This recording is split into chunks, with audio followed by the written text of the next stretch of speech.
पंधेर और कोली की फांसी की सजा माफ हो गई है। 2016 में मोनिंदर पंधेर के घर में 19 नरकंकाल मिले थे, बच्चियों के और महिलाओं के। 9 साल की बच्ची की भी नरकंकाल मिला था, 15 साल की बच्ची का भी नरकंकाल मिला था और 28 साल की महिला का भी नरकंकाल मिला था। 2006 में मुकदमा दर्ज हुआ।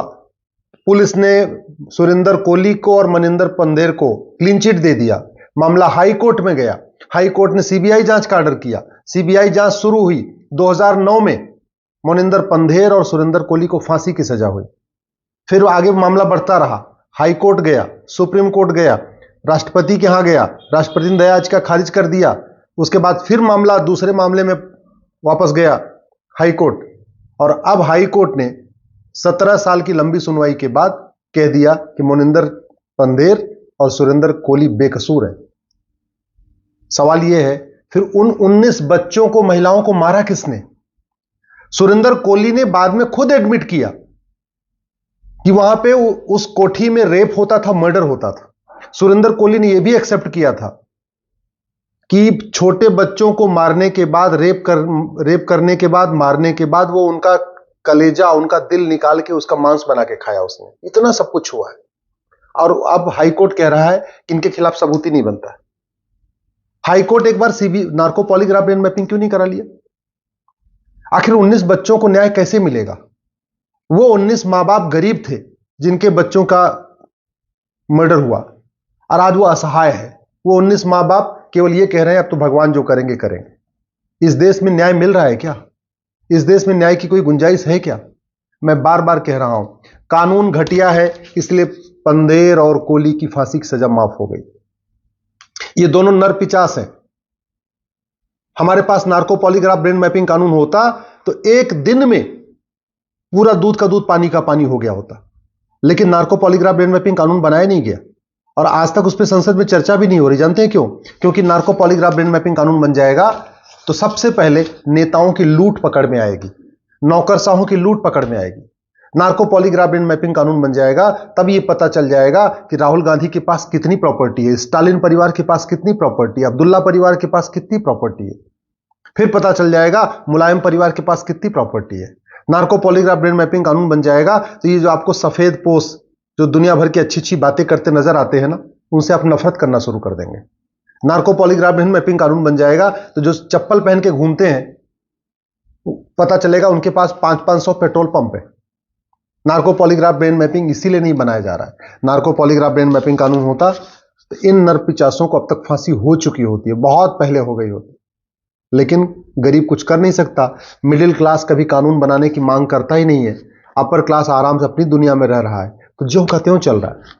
अगर वास्तव में इस भारत में लोगों को न्याय देना है और जो फंडामेंटल राइट है, राइट टू जस्टिस लोगों का फंडामेंटल राइट है, स्पीडी जस्टिस फंडामेंटल राइट है, justice with in year fundamental right है, 1 साल के अंदर न्याय मिलना चाहिए, संविधान कहता है, फंडामेंटल राइट है। लेकिन न संसद में चर्चा हो रही है, न विधानसभा में चर्चा हो रही है, न लोकसभा में चर्चा हो रही है, न राज्यसभा में चर्चा हो रही है, और सबसे बड़ी बात यह, मीडिया में भी चर्चा नहीं होती। 5 करोड़ केसेस पेंडिंग है district court, high court, supreme court में। 5 करोड़ केसेस पेंडिंग है तहसीलदार के यहाँ, एसडीएम के यहाँ, एडीएम के यहाँ, चकबंदी अधिकारी के यहाँ, एसओसी के यहाँ, डीडीसी के यहाँ और चकबंदी कमिश्नर के यहाँ। 10 करोड़ केस पेंडिंग है, लेकिन जस्टिस विद इन ईयर पे चर्चा ही नहीं हो रही कि 1 साल के अंदर लोगों को न्याय मिले।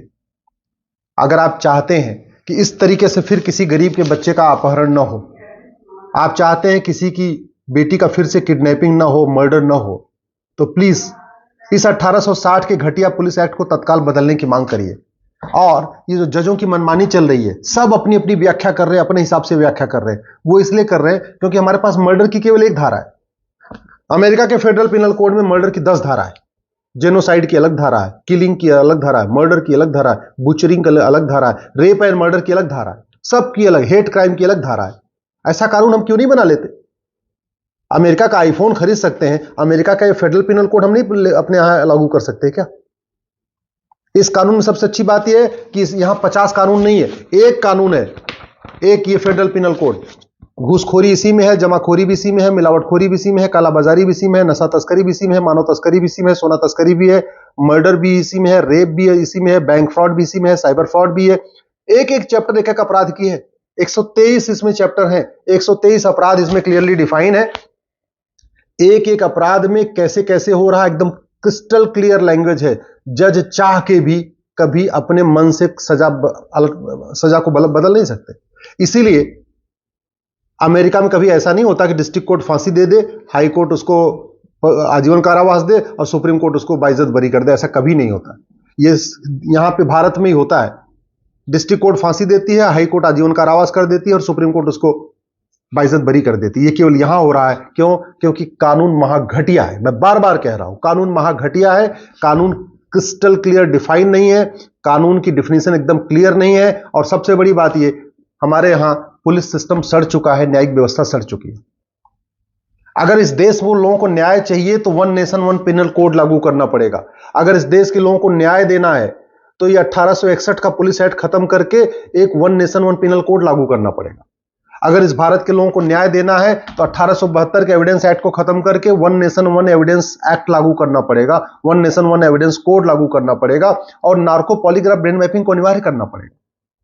अगर इस भारत के लोगों को न्याय देना है, जस्टिस विद इन ईयर करना है, तो one nation one judicial code लागू करना पड़ेगा और जुडिशियल चार्टर लागू करना पड़ेगा कि हर हालत में जज के लिए अकाउंटेबिलिटी होनी चाहिए जज की, कि एक साल के अंदर वो फैसला दे, कोई एडजर्नमेंट नहीं, कोई फालतू जो जब भी बड़े बड़े दिग्गज वकील आ जाते हैं और तारीख पे तारीख उनको देते रहते हैं। ये बंद होना चाहिए। सच्चाई तो यह है कि डिस्ट्रिक्ट कोर्ट में पेशकार को आप 500-500 रुपए हर डेट पे देते जाइए, वो लंबी लंबी आपको तारीख देते रहेगा। और और कई बार तो ऐसे भी होता है, ऊपर तहसीलदार बैठे हैं, नीचे पेशकार घूस लेता रहता है। ऊपर जज साहब बैठे हुए हैं और नीचे उनका पेशकार जो अर्दली हो घूस लेता रहता है। ऐसा भी होता है। ये व्यवस्था बदलेगी या नहीं बदलेगी? ये आप लोग केवल शांत रहेंगे, आप लोग केवल पार्टियों की जय जयकार करते रहेंगे, नेताओं की जय जयकार करते रहेंगे, केवल दल गुलामी करते रहेंगे। इस देश की चिंता आपको भी है कि नहीं है? या आपके लिए राष्ट्र प्रथम नहीं, आपके लिए पार्टी प्रथम है? आपके लिए राष्ट्र प्रथम है या नेता प्रथम है? आप खुद तय कर लीजिए। आपके लिए वास्तव में समाज प्रथम है, भारत का संस्कार प्रथम है, भ्रष्टाचार अपराध खत्म हो, ये आपकी प्रायोरिटी है, या नेताओं की जय जयकार होती रहे, पॉलिटिकल पार्टियों की सत्ता आती रही, आपके लिए जिम्मेदारी? अगर वास्तव में इस देश में जस्टिस विद इन ईयर लागू करना है तो पुलिस चार्टर लागू करना पड़ेगा कि 1 घंटे के अंदर एफआईआर हो, 1 महीने के अंदर जांच पूरी हो। अगर वास्तव में इस देश में judicial justice with in year लागू करना, 1 साल के अंदर न्याय देना है, तो भारत में एक जुडिशियल चार्टर लागू करना पड़ेगा कि आपको 1 साल के अंदर न्याय देना ही देना है। सिटीजन चार्टर लागू करना पड़ेगा, एडमिनिस्ट्रेटिव चार्टर लागू करना पड़ेगा। और सबसे बड़ी बात ये, इतनी अराजकता, इतना अपराध जो हो रहा है, इसको कम करने का एक ही तरीका है, भारत में 16 संस्कार की व्यवस्था लागू हो और भारत में 10वीं तक वैदिक शिक्षा लागू हो।